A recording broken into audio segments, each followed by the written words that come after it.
সামান্য ছোৱালী এজনীয়ে টক্কৰ দিব পৰা হৈ গ'ল। হাতত খাৰু মিঠিল খাৰু। শান্ত হওক চলিয়া, সকলো ঠিক হৈ যাব। কি ঠিক হৈ যাব? কি ক্ষতিটো ঠিক হৈ যাব? পুলিচৰ সন্মুখতে এজনী ছোৱালীয়ে দাদাগিৰি কৰা সাহস কেনেকৈ কৰে? উত্তৰ দিয়ক। আৰে আপুনি বুজা নাই কিয়? সেই সময়ত মহিলা পুলিচ নাছিল না, আৰু মহিলা পুলিচ নথকা অৱস্থাত তাইৰ ওপৰত একশ্যন লোৱাৰ আগত 10-12 ভাবিব লাগিব।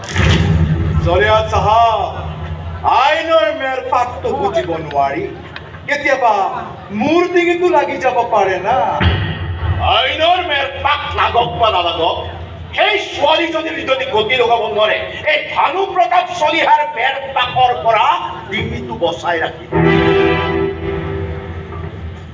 কেৱল ভুজংগ চলিহা নাপায়, একেবাৰে নিমাতছে একা বেকা ৰাস্তাৰে কাম কৰি কৰি এগৰাকী সামান্য ছোৱালীৰ হুংকাৰত ভাগৰি পৰা নাই। মোৰ ভুজংগ মানে সাপ, নাম উঠলা চেনে নাপাম, কাৰ পাপ। ইন্সপেক্টৰ বসুদে, সাপে একাবাকাকৈ খোজ কাঢ়িব পাৰে, কিন্তু সি তেতিয়া গাঁতত সোমাই নহয়, একদম চিধা চিধি সোমায়। মই কাম কৰা ষ্টাইলবোৰ অলপ বেলেগ বসুদ। ভোক নালাগিলে সাপে কেতিয়াও ভেকুৰি নিকিলে। এই ছোৱালীজনীৰ ৰাতি লগোৱাৰ ব্যৱস্থা অতি সোনকালে কৰে। নৈপৰীয়া মাছৰ বজাৰ আমাক লাগিবই। এই বজাৰখন আমাৰ কাৰণে পুনৰ কণী পৰা হাঁহ হৈ পৰিব। বছৰত কমেও 10 কোটি টকাৰ ব্যৱসায় হ'ব। নাই, এই সোণালী সুযোগ হাতৰ পৰা এৰি দিব নোৱাৰি। আপুনি বহি নাথাকিব ভুজংগ। সন্মুখত বাধা নোপোৱালৈকে সাপে কেতিয়াও ফনা নেমেলে মাই দিয়া পাপা। এতিয়া তাই মোৰ সন্মুখত বাধা হৈ থিয় দিলে এই ভুজংগটো ফনা মেলি দংশন কৰিবই লাগে। তই তাইক দংশন কৰাৰ আগতে তাই হনুমানৰ দৰে নিজৰ নেগুৰত জুই লগাই যাতে লংকা দাহন নকৰে। নিজকে ৰাৱণ সজালি যেতিয়া লংকা দাহন হোৱাটো তেনেই চাবা। খং নকৰিব চলিয়া চাহাব, লক্ষণ কিন্তু ভাল দেখা। আপোনাৰ ইমান বহুত হজম কৰিলো যদিও ময়ো খানাখনৰহে ৰজা। মোৰ ওপৰতো মহাৰাজবোৰ আছে নহয়, গতিকে বাচি খাব, জাগি শুব।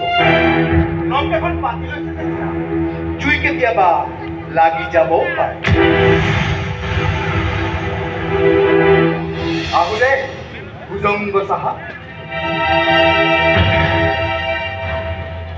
মাল পালেই ভাল, মাল নাপালেই লংকা।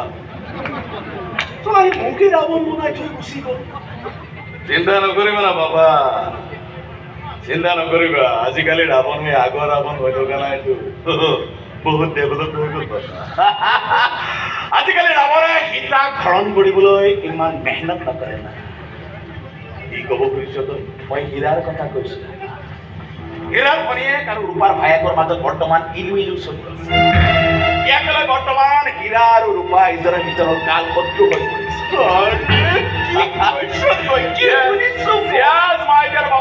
এতিয়া এই শত্ৰুতাক ফাইদা উঠাব লাগিব আমি। কি কৰিব খুজিছ বুজাই ক'ব লগা একো নাই বাবা।